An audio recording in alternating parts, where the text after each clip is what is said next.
What's up, everybody? Big Herc 916, getting down with Fresh Out. You know how we do it over here. I'm here with a special guest, Travee Gee.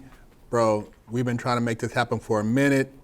Finally got him in here at the studio, and he's got a hell of a story, and we're gonna be working together doing some big things on a movie show project. Stay tuned, because we're gonna be casting real ones in this show. So yeah, we got some big things in the works. Travee Gee, man, let the people know where you're from, man, how you grew up, and a little bit about your background. Sure. What's up, Big Herc, man? First of all, nice to meet you. It's been a minute, but my name is Travee Gee. I'm from the Brown Side Tracer Boys. I grew up in South Central, born and raised in the Low Bottoms on the East Side. I grew up in the hood. Started gangbanging at 8 years old. Didn't have a pops or moms. Moms was in the feds. Dad was busted.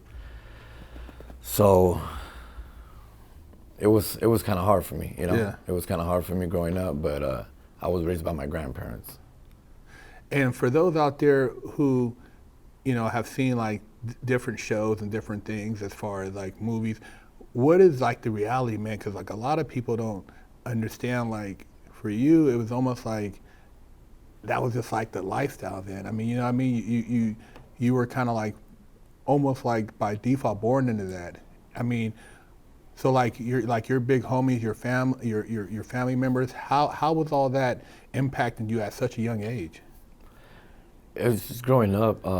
I see my brothers, my uncles, my aunties, everybody, and pretty much all my family. They all gangbang. They all were part of a little organization, and they all were from different sides, you know. And growing up, I used to see that nobody liked my pops or my moms or my family because they were from a different neighborhood. And then I had my auntie and cousins from another neighborhood. And I'd be in the middle, but I'd be in the back just, I was the little kid that I was always on everything, you know. And I used to be observing everything, and I used to hear what my auntie used to say, or they used to walk to the restroom and like, look, they think they're the shit because they got this and this and that. So I'd be like, God damn, like, what's really going on? We family, but it's growing up. It was kind of fucked up, you know.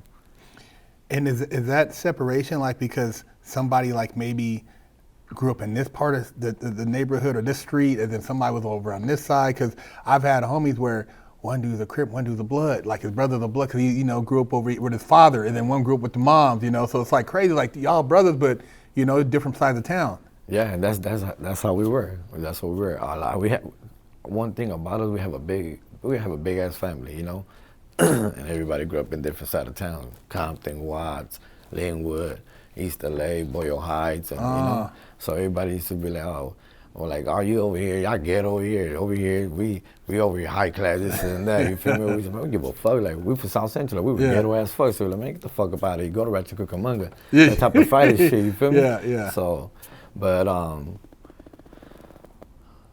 like I said, at a young age, I started. I got into my neighborhood, and it was more like there wasn't no more family, you know. It was just like fuck them fools. They're my enemigos now, so they could get it as well, you know. Yeah. Because of growing up, what I used to hear and see, and how they used to treat my parents, because my parents they were known drug dealers, you know. Yeah.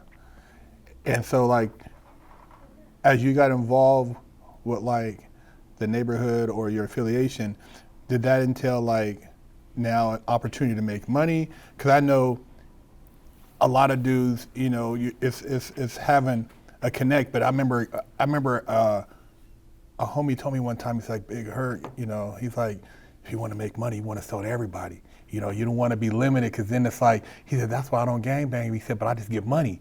And so I thought about him like, then this dude, he was young, balling, and always looking fly, but he never affiliated himself, so he was able just to make money. Was that like a big draw with like the hustle, or was that a part of like being involved in like affiliation and making money because a lot of homies were balling? Well, it was more of that, and growing up, it's like the old saying says, monkey see, monkey do. Yeah. You know what I'm saying? So like I said, I used to see everybody with big ass clothes, banged out, and I used to see them, they always had females, you know what I'm saying? Look, for gangbang, get you bitches, get you money, get you, and I used to see some of that shit. I'm trying to fuck school, I'm trying to go out there with them, you know? Yeah. And so long story short, It was more of me growing up and seeing my family is all they knew, or I seen what I seen. Yeah, yeah. So I was just more like I just want to be like them. So I got into the neighborhood, and once I got to the neighborhood, I started seeing how they started making money and how they got it easy and stuff like that. So I started doing my own thing, try to hustle right behind them. I used to take from my family when they used to have the cars, because, you know, back then lowrider was stuff, so they used to have datings, little knockoffs. The homie used to be like, hey, my dad need this. Go take it from your dad or take it from your uncles. So I'm like, shit, I'm gonna start hustling. I'm gonna start slanging my dad's shit and I'm gonna start making money over here. Yeah. So I used to go to my dad's garage, take his stuff, go take it over here. And that's where I learned what hustling was. I'm like, make money, you hustle. Yeah. So I started making money with that little by little. But then that's when I started getting into business, where I started seeing it was more money coming in a different, which selling yayo, you know. Yeah, yeah. So that's where the business started coming in, and I wanted to be more affiliated into the neighborhood because they showed me more love, which I didn't have at home. Yeah. So that's why I started coming in with the business, gang related, and then to the family. Yeah. You know. Yeah. So it's kind of like all intertwined. Connected, yes, sir. Yeah. Yeah. Yeah. Because I know, you know, one of the big things with any any affiliation or any neighborhood is a plug. And the plug is like, you know, because some neighborhoods are balling, like, oh, that's so-and-so from Whoop-De-Wop, they balling because they got a good plug. So that's always a big thing. And so, you know, certain neighborhoods, you know, without having certain dudes, like certain dudes are known because they were able to make that connect. And I know that's a big thing when it comes to, you know, having any type of like status among places. Because as I mean, when I first time I really realized that going to Juvenile Hall, you meet dudes from other neighborhoods, and that so-and-so, he was balling, he had that work, blah, blah, blah, you know what I mean? So you start seeing the difference, you know, like, damn, their hood is balling, our hood is broke, you know, these dudes is getting money. Yeah, that's how it started. Well, it was, like you said, when we start growing up, you know, we start gangbanging. A lot of people, you got to be careful who you fuck with, because now they're enemigos or they're on that side, they fuck with that side. So business, I felt like I grew up with a lot of my older homies and my older family, and they taught me all about respect and how to handle business, conduct business the right way. So I felt like by learning that, I always ran with that program, and I always conducted myself with business, even at a young age. Like you said, oh, he's known for doing this. Like I said, as a little kid, everybody knew me. Oh, this fool has the lowrider parts. This fool has this. This fool has that. So growing up, your name follows you. And at a young age, I went to Juvenile Hall as well. Ended up in Juvenile Hall, and you know that's where you actually earn your name. You know what I'm saying? That's where your name starts getting built up, and they, you know, there's like, oh, that's Mexican son, that's Bullet son. So that's how they start knowing who we are, and that's where the business comes, because not only that, with the history of my parents and everything behind it is. We were involved. I was involved because of my parents, you know. So they knew, like, once they knew whose son I was, he like, oh, this motherfucker's a plug.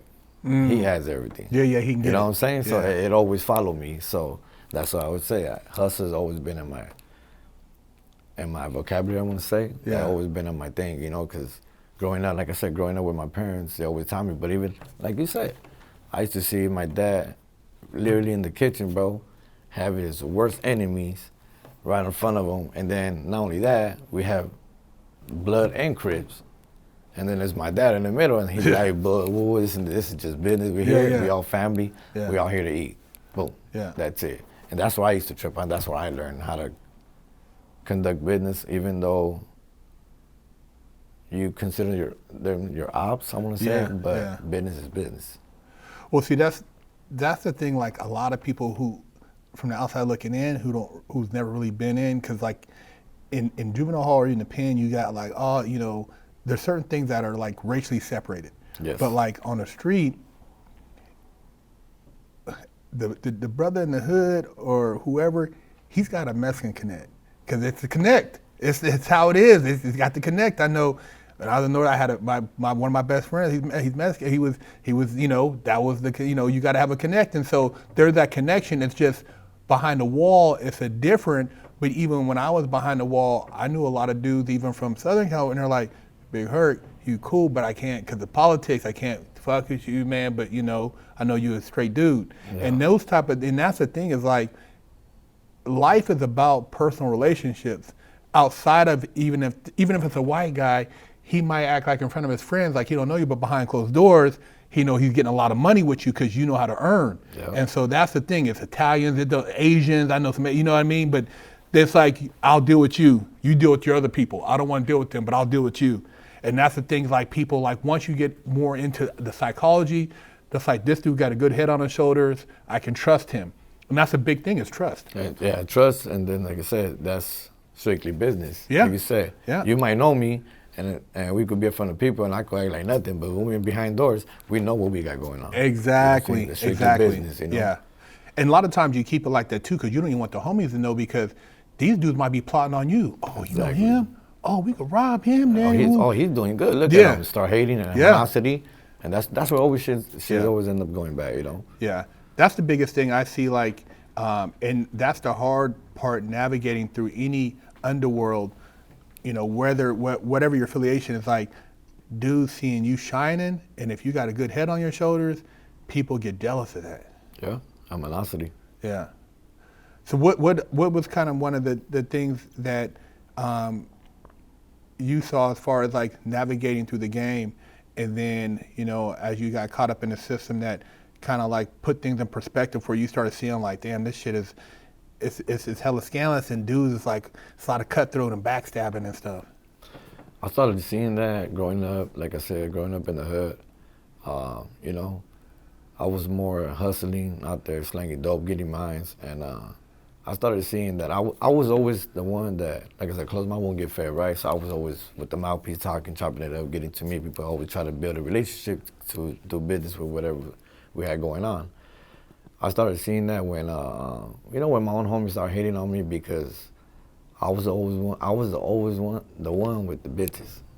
I always had the females, bro. Yeah. You know, I always had the bitches, and I was what, 12, 13, and I had females at 21 with Beamers and all that, and I was Yeah. like, what the fuck, this nigga always puts up with different bitches, like what was in that, right? Yeah. So I'd be in the hood, and I would see their face, and instead of me like being by myself or hot dogging the female, I used to bring her home, and I used to be like, bros, what's up? Yeah. But they were more shy, you know what I'm saying? They were like, Yeah. oh, fool, listen, not me, bro. I try to get in everybody's, you know, I'm trying to smash all of them. Yeah. That's all we knew as a little kid. Yeah, you yeah, feel me? yeah, Like, yeah. hey, fool, just smash. I'm gonna do that shit. Yeah.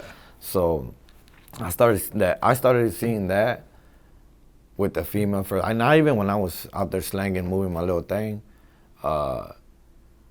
I didn't even see it from there, because it was like, I used to feed them, I used to take care of them and shit, you know? And I used to be like, man, if you need something, I always take care of them, whatever. But when females came around, I seen the animosity. I seen the hate, you know? And I'd be like, all right, like, but after that, I ended up in prison. I ended up going to juvenile hall. Even in juvenile hall, I ended up cracking a little nurse. But at that time, it was like, it was me, little boy, rest in peace, Evil.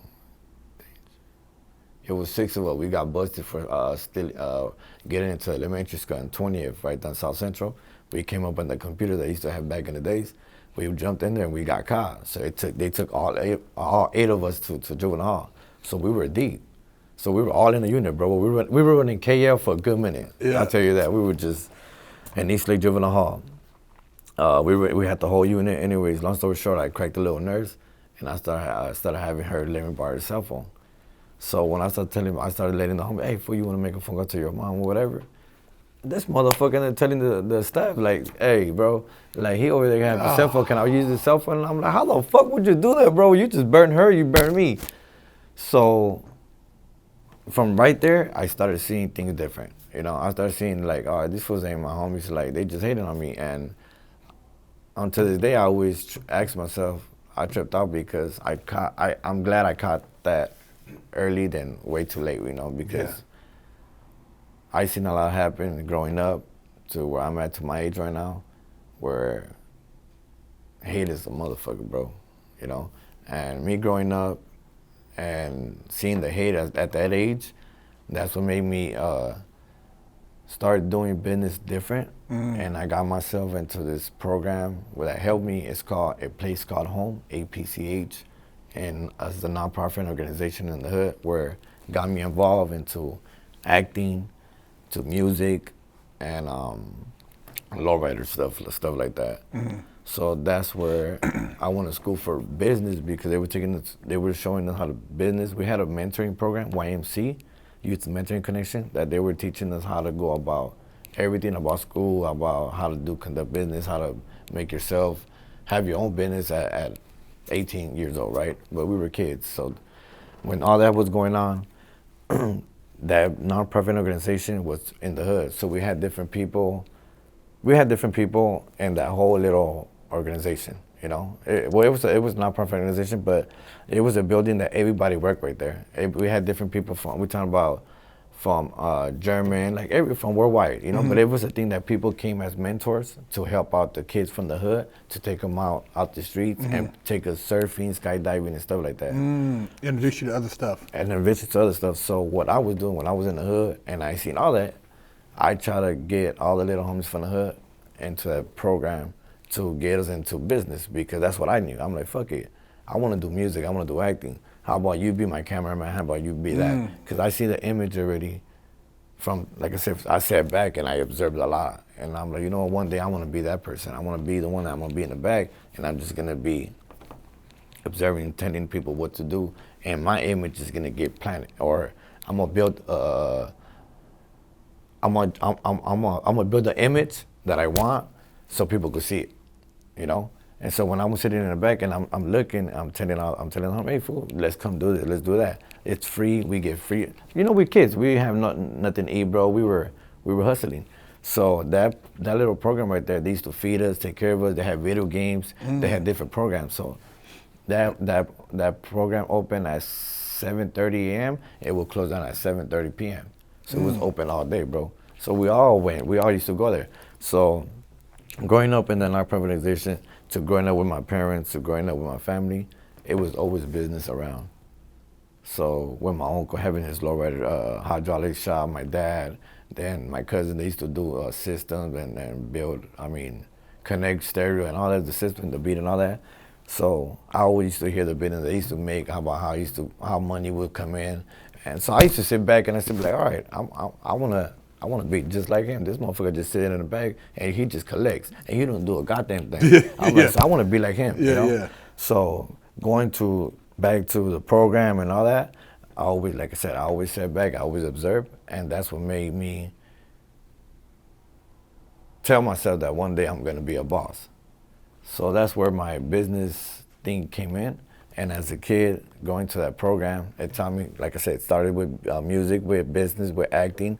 So I went to the streets and I took that to the streets. And at a young age, I was already doing my little freestyling. I remember, have you heard of the P line, the party line? So we used to be right there supporting freestyle. Yeah. So we'd be right there, put a beat, and we'd be freestyling. I'm like, man, one day I'm gonna be a rapper. I'm gonna do this, I'm gonna do that. So, you know, I always had something in my image, in my head, that I always wanted to be. It was just hard because growing up in the hood, we didn't have that support. We didn't have that, financially, we didn't have that connection and stuff like that, you know?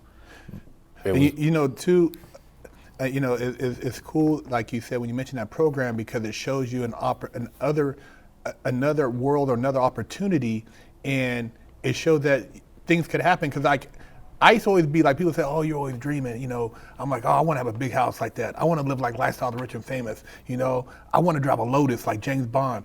You know, all these different things, and everybody around me look like, nigga, shit, that's some bull, you know. So you look like, damn, is there anything else? Does anybody dream? Everybody just kind of cool. Like, there's got to be more than just hustling, the bullshit, just living like this in these apartments. You know what I mean? It's got to be more than just what they have in the hood. And I'm not knocking that, but I always felt like my purpose was greater, and then if I could do it, I can come back and show other people, like, look where I came from. I've been over here too, but you can come over here too.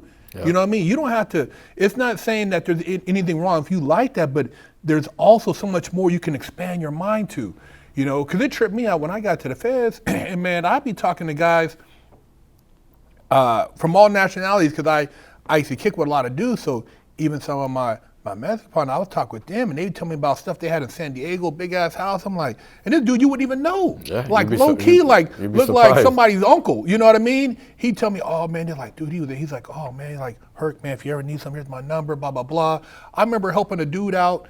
He's a he used to still meet out the kitchen. He know I always like be cooking. I had a group of dudes, we cook food. And he's like, hey man, can you help me out with this right here? This traffic ticket, get my points down so I can change my custody level. And I'm looking at the traffic ticket and it said Lamborghini Diablo. I'm like, what the fuck? Dude had a Diablo on the street? And then he came back and I'm doing the paperwork to file. He said, man, don't tell the homies though, man. I don't want them to know. Like he was balling on the street, Yeah. He was messing with like his aunt was like he was balling, but he act like he was broke. He just doing bullshit, you know what I mean? Yeah. So I understood the politics and he messed with me and he was able to kind of get a pass because I did legal work and my cellmate was Mexican. So the blacks used to look at me like, what are you doing? Yeah, but yeah. I grew up in Northern California. It's different. Yeah. You know what I mean? My best homie was, you know what I mean? We didn't look at it like black, white, everybody, what's up, my nigga? Everything's cool. Yeah. So Northern California, politics, blacks, Mexicans, Samoans, Filipino, Asians, everybody kind of rock. Yeah. So in the pen, I remember they took me into lieutenant's office like, dude, you trying to sell up with, you want to sell up with the Mexican? Like, I'm like, yeah, dude. They're like, okay, you know what you're doing. So we don't want no shit, shit kick off. But it was different. So my thing is I always culturally programmed a little bit different. But like you said, man, once you get out there and you start seeing other opportunities, it's like, and then people, they see you, they expect you to only be limited to this. And then, like you said, you got all these other visions, bro. Yeah. And you're trying to share it with the homies. Yeah, and that's what I wanted to do. And like I said, growing up, my vision always try to help other people. Yeah. Like I grew up, to this day, I grew up with, with all the homies around, and not only that, like, I'm talking about these motherfuckers that I used to shower in the same trash can when they were brand new, you know what I'm saying? Yeah. And now growing up, like, now they're bloods and we don't get along because I'm from this neighborhood and stuff like that. But now that we got older and now that I'm older, I got into business and music, like I said, I'm trying to get back just the same way that nonprofit organization did for me. Yeah. Now I conduct business. I help out a lot. We got this little program going on now, which I've probably heard of it, Homeboy Industries. Yeah. So we do a lot of different stuff. That's where I got into acting. Okay. When I first paroled in 2018. But it's fucked up that sometimes even if you conduct business with good people, that's where the jealousy starts. Yeah. Because just because you make a little extra money by me doing acting or this and that, like you said, politics fucked up because instead of helping you, they try to bring you down, instead of bringing you up, you know? And it's not because I'm talking about politics in prison, we're talking about politics in the streets. Oh, that motherfucker hating. How the fuck he's up there and I'm over here and I've been doing this more than fucking over 15 years and I'm still stuck in the same place. Well, bro, sometimes you gotta think outside the box, Yeah. And that's where I getting back to where learning how to, where the hate comes and that animosity between the homies and family, even family. Like I said, growing up, I used to hear my mom always tell me, she's like, fuck her. Like, that's not your auntie. That bitch called child services another would do it. And I'm like, God damn, you know what I'm saying? Like, so growing up in the hood, I grew up with a gang of people, man. Like you said, a gang of people. And not only that, I had my aunties in Arizona, so I used to go to Arizona. I used to meet Native Americans out there, and those motherfuckers were crazy, bro. They were with the punches. Yeah. So I used to bring one to LA and be like, come on, you're gonna be my squad, I know those motherfuckers were fools, bro. But that program, that Place Go Home program, it did help me a lot, which bring it back to, I was probably one of the first essays, first homies, tatted down, doing surfing, snowboarding, Wow. skydiving. And then when you used to go to those places, did they people trip out off you? Yeah, they do, bro. They're looking like you could surf? Yeah. Like, So the first one was surfing. It was in Malibu, and at 14, at 13 to be 14, I had my stomach already and I had my chest. So I was young. You're already tatted up. I was already tatted down. So I get on a surfboard. Everybody, they give you the little whole suit that you got to put up and all that shit. I'm like, hell no, man. We don't use that shit. I'm just gonna be in my boxers. He's like, your boxers? He's like, what the fuck you mean? He's like, yeah, you on your boxers? I'm like, yeah, bro. He's like, nah, you can't do that. I'm like, bro, just give me some shorts and I'll put some shorts in and I do it. And yep, got in there, started pedaling, bro. I'm doing my thing, drowning myself and shit. I fell like 3 times. And honestly, I try to do it so bad because like I said, I always got in trouble behind females. I was always the one getting the females. I was chasing the girls and shit. So I had the little badass Puerto Rican. Her name was Vicky, bro. And everybody wanted to be with her. So I'm like, man, I'm gonna show her I can surf and shit. So there go my dumb ass going into the water. And I have my shirt on, whatever. I'm pedaling, and I feel the girls like take off your shirt. It's gonna drown you because it's heavy. And you know us, we like wearing big ass clothes and shit. So I look like a whole fucking whole gown, just bro. I swear, and I'm tripping out. So I go outside. I take out my shirt, and as soon as I take out my shirt, everybody starts tripping out. So I see the whole attention. I'm like, all eyes on me, right? So I'm like, hell yeah, this is my time. This is my time. So I go in there, start pedaling. First wave, I caught it, and I had the newspaper. I guess the reporter from the newspaper, the one that takes pictures. Yeah. I guess he was out there, and first wave, I grabbed it, bro, and I took it all the way in, the way in, and whatever. I fell, but the wave almost it was smacking me, but it was drowning me, bro. So as soon as it brought me down, I got up. Everybody's fucking happy. Everybody's like, hey, everybody's shocking. I'm like, what the fuck is going on? Like, I almost drowned. Well, I had everybody recording me. Everybody was taking pictures and stuff like that because I was actually one of the first ones that, because I guess, you know, with all the little kids that grew up in the hood, they were scared to get on. Oh, there's sharks, there's animals, they're gonna bite us. You know, like I said, I was a gangster, you know. I'm like, I don't give a fuck about no shark. I'm gonna get in there and I'm gonna do my thing. So I did it, and ever since I did that, they put me into a program. It's used to call HBO, which HBO used to sponsor, and they used to take us to spiritual retreats. And on spiritual retreats, we did snowboarding, we did skydiving, and the hot air balloon, like all different type of stuff, you know. Damn. So it was a good experience. That right there to me is one of the biggest game changers, man. I mean, I see as far as bridging the cultural gaps. You know, I skateboarded and BMX before I got into like the hood shit and doing other stuff, selling drugs. So I always had that, but I kind of let it go. And then the same thing with the art. It's like, you know, you realize that these are different talents and different things you have. And until you experience these other things, you think you're limited.